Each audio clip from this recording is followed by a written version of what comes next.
ભાબરમાં તસ્કરો ફરી ત્રાટક્યા, 3 મકાનોના તાળા તોડ્યા। શિયાળાની પોષ મહિનાની કડકડતી ઠંડીમાં ભાબર વિસ્તારમાં તસ્કરો તરખાટ મચાવી રહ્યા છે। ત્યારે હમણાં થોડા સમય પહેલા થયેલ ચોરીનો ભેદ ઉકેલાયો નથી, ત્યારે વધુ એક ચોરીની ઘટનાઓ સામે આવી છે, જેમાં ભાબરની માધવ સિટી સોસાયટીના 3 મકાનોના ગત મોડી રાત્રે અજાણ્યા ઈસમોએ તાળા તોડી તરખાટ મચાવ્યો હતો, જેમાં શિક્ષક અશોકભાઈ આશલના મકાનના દરવાજાનો નકુચો તોડી મકાન અંદર પ્રવેશ કરી અજાણ્યા ઈસમોએ સેટી પલંગ તેમજ તિજોરી તોડી અંદર રહેલા વસ્તુઓ વેરવિખેર કરી અંદાજે રોકડા ₹10,000 તેમજ ચાંદીની લક્કી, ઝાંઝરી વગેરે ચોરી કરી નાસી ગયેલ। આ બાબતે ભાબર પોલીસ મથકે જાણ કરવામાં આવેલ। અત્રે ઉલ્લેખનીય છે કે આ માધવ સિટી સોસાયટી અયોધ્યાનગર સોસાયટીમાં વારંવાર ચોરીઓ થઈ રહી છે, છતાં પોલીસ તંત્ર ઘોર નિંદ્રામાં હોવાનું જણાઈ રહ્યું છે।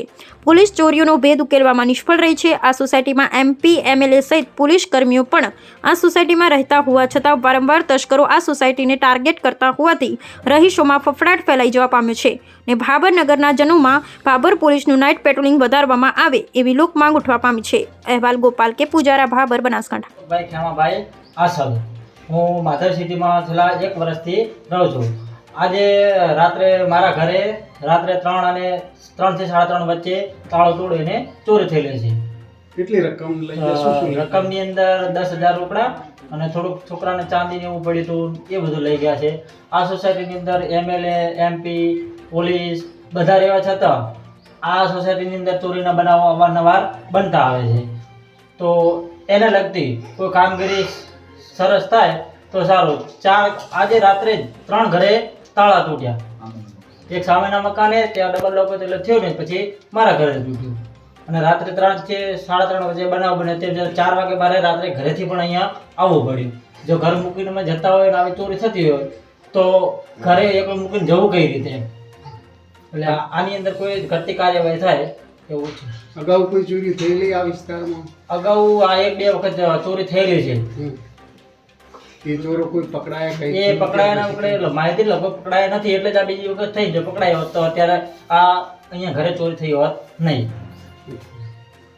ખેમાભાઈ અજયભાઈ, ગામ ખડોલ। મારો બબલો અહીંયા શિક્ષકમાં નોકરી કરે છે, મીઠા, અને માધવ સિટીમાં મકાન છે। પહેલું મકાન તૂટ્યું બાપજીનો જાસનવાડાના, એમને નથી ના તૂટ્યું એટલે આ લોકો અહીંયા આવીને આ મકાનને લોક તોડ્યું। લોક તોડતા ન તૂટ્યું તો પછી ટામેથી લોકોએ આખો પેલો શું કહે અને મજાગરો ખેંચી લીધો અને અંદર જઈ અને તિજોરી, લુગડો, તિજોરી ખોલી, તિજોરીમાંથી લોકોએ જે પૈસા હતા એ 10,000 લીધા છે। બીજું કંઈક છોકરાને પહેરવાનું હોય, પાયલને ફાયલને જો એ બધું ચોરી કરી દે। જો આ સોસાયટીની અંદર આ સરકાર ભાજપની હોય અને આ સોસાયટીની અંદર MP, MLA રહેતા હોય અને PI ખુદ રહેતા હોય, છતાં જો ચોરી થતી હોય તો પોલીસની નિષ્ક્રિયતા છે।